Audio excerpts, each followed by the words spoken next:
Every Diwali, Hindu households do something oddly precise. They leave the door open, light a trail of lamps toward it, and clean the house top to bottom, all to make sure one goddess can find her way in. Ask where her story starts, and you'll hear the same version everywhere. Born from a churning ocean of milk, holding a lotus, choosing Vishnu the moment she saw him. That story is real. It's also, by a few thousand years, younger than the goddess herself. Long before anyone wrote down the churning myth, hymn singers were already praising a goddess by nearly this name: gold, cattle, grain, good fortune. No ocean, no husband, anywhere in the verses. She's Lakshmi, or Shri. As Vishnu's consort, the preserver of the universe, she doesn't stay in one body or one place. Wherever he comes down to earth, tradition holds that she comes with him. She's rarely called only Lakshmi. India's temples and festival calendars know her under a whole cluster of names, each one a different facet of the same figure. The Sanskrit behind her name points at something more specific than money: to know your own aim and go after it. Tradition calls her the source of 8 kinds of wealth. Money and grain, yes, but also courage, knowledge, victory, and children, a family line carrying on. Later theology folds her into something larger still. She is Vishnu's own creative power, the force that lets him shape the material world at all. Her lotus is the symbol most people know, a flower that grows up through mud into a clean, undisturbed bloom. 2 others round her out: elephants bathing her with their trunks for royal favor, and an owl, a creature that sees clearly in the dark but goes blind in daylight, a quiet warning not to let wealth blind you once you have it. Compassion sits at the center of how devotees describe her, not a goddess speared into generosity, but one already inclined toward it. Her stories don't all agree on where she began, which is unusual for a goddess this central. The gods and demons, desperate for the nectar of immortality, churn the cosmic ocean of milk together. Mount Mandara for a rod, the serpent Vasuki for a rope, Vishnu steadying it all in his tortoise form. Poison surfaces first, and Shiva swallows it to save creation, a wish-granting cow.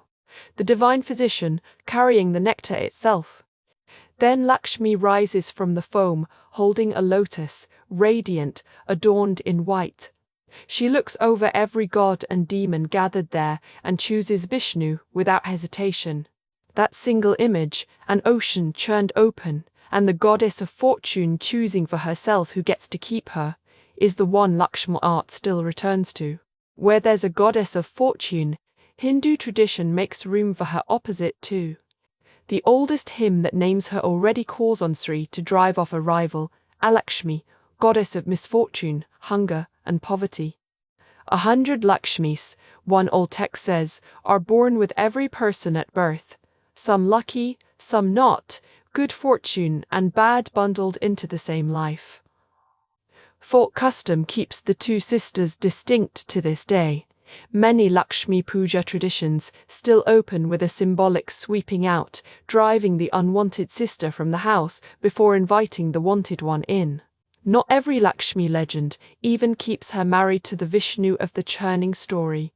In a South Indian tradition centered on Tirupati, Lakshmi leaves her husband after a quarrel and goes to live, under the name Padmavati, in a royal household. Vishnu searches for her in disguise. Neither quite realizes who the other is. They fall in love and marry a second time in a wedding still reenacted at Tirupati today. A myth remarrying its own central couple under new names is unusual. It says how regional this supposedly universal goddess actually is. Vaishnava tradition ties her to Vishnu tighter than marriage ever could. Wherever he comes down to earth, she's said to come with him. As Rama's queen, she is Sita. As Krishna's Rukmini or Radha. One role, worn under a different name in every era of the story. Here's the detail. Most retellings skip. The ocean-churning story, famous as it is, isn't the oldest thing ever written about this goddess. Centuries earlier, a short hymn tucked into the Rigveda praises a goddess named Shri in her own right. Golden, lotus-colored, glowing, giver of cattle and fame, no ocean gets churned in it, no husband gets chosen.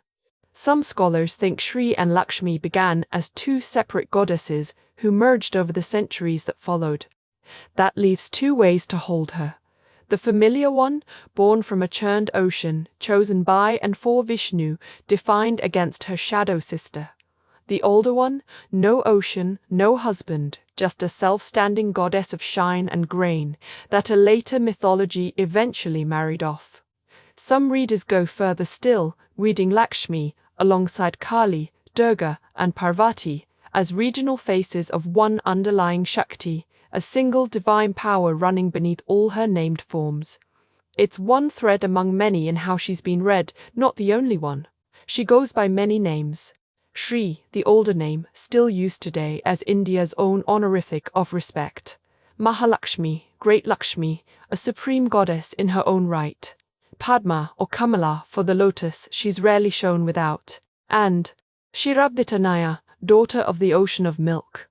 No deity in the Hindu calendar gets a bigger single night than Lakshmi gets at Diwali. Homes are cleaned top to bottom, doorways lined with oil lamps, Rangoli patterns drawn on every threshold. All of it an open invitation for the goddess to step inside and stay. Businessmen open fresh account books before her image for a blessing. Farmers make their own offerings for a fertile year ahead. She isn't only a once-a-year goddess. Across South India, married women observe Varalakshmi Vratam every August, a ritual pot standing in for the boon-granting form of the goddess, prayers for the health of husbands and family, and the eightfold Ashtalakshmi tradition splits her wealth 8 ways: money and grain, yes, but also learning, courage, victory, a harvest that comes in. She never collapses into a goddess of cash alone. Her reach runs well past Hinduism too. Buddhist and Jain traditions each keep their own goddess of abundance, both shaped in her long shadow. Whatever else changes about how people picture wealth, it keeps arriving in her shape. Lakshmi resists being pinned to one story, which suits a goddess whose whole domain is abundance in every form it takes. The Puranas give her a dramatic birth from a churning ocean. The older Vedic hymns suggest she needed no ocean and no husband to be worth praising in the first place. Folk tradition gives her an unwanted sister to sweep out the door each year. Vaishnava theology gives her a new name in every one of Vishnu's incarnations. What holds steady through every layer of that history is what people actually go to her for, not just money. The fuller kind of wealth, knowledge, courage, family, a harvest that comes in. Lakshmi never counted her wealth in coin alone. She swept the doorway clear for what served her, and left everything else outside. Let her teach you to do the same.